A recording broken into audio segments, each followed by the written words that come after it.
The annual Perseid Meteor shower will be returning to our night skies again this weekend. People across Hampshire will be hoping to see a shooting star or two when the shower hits its peak on Saturday night. Our reporter James Pearce went to visit the Hampshire Astronomical Group at their Clanfield observatory to find out how to increase your chances of getting the best view. For thousands of years, telescopes just like these have been used to look out into space. But this weekend, you might just be lucky enough to catch a natural spectacle with your very own eyes.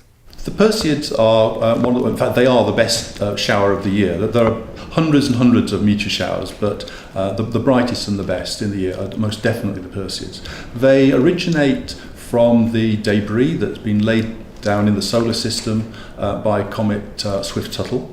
That last appeared in about 1992, but it has a period of about 130 odd years, 133 I think. And every year in August, around about the 11th, 12th, we pass through the major concentration of the Perseids stuff. And as the Earth hits that material, as we pass through it, at about 59 kilometers per second, so pretty damn fast, then you get these particles burning up in the atmosphere. The annual shower has been a mark on the astronomical calendar for hundreds of years and is very popular with the public. Because of the age of the Perseids, there is a tendency for them to be brighter than many of the other showers. A lot of the fainter ones have just been dissipated. They're burnt up in atmospheres. In the early evening, the Perseids that you see are going to be fainter, but they're going to be potentially longer, and that is because they're probably skimming over the top of the Earth's atmosphere. They're essentially coming from behind the Earth and playing catch-up with the Earth.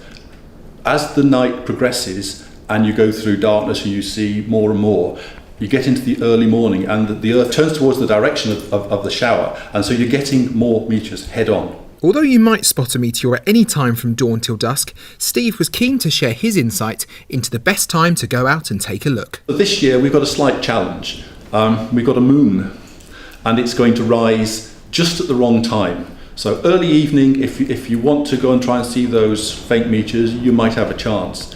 But come 20 past 10, thereabouts, the moon should be rising in the early morning. Because they're coming head on, effectively the velocity of the meteor is added to the velocity of the Earth travelling around the solar system, and that is something like 59 kilometers per second. So the chances are you're going to get some really bright ones burning up in the atmosphere, and maybe some of these persistent trains. With the risk of light pollution and a bright moon, you may not be lucky enough to see the Perseid meteors, but the group have developed their own way of capturing the action for those that missed out. We have video cameras on the three corners of our clubhouse pointing at the sky. So all the hours of darkness we're looking for meteors, and if the cameras see movement, they will catch that. Hopefully it's a meteor, sometimes it's not, sometimes it's an aeroplane, sometimes it's a spider, etc., etc.